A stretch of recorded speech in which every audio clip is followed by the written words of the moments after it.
This is another amazing Bible code about my mum.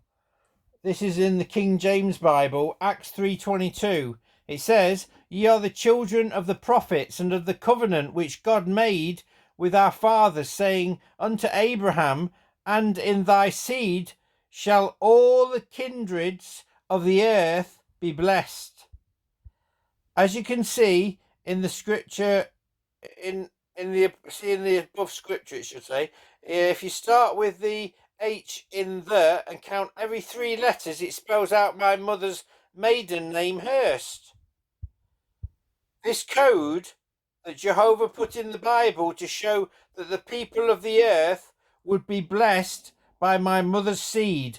She would be blessed and give birth to a son. That's me, the Christ the Messiah. So that, look at that scripture, Hurst. Every 3 letters is encoded in that verse.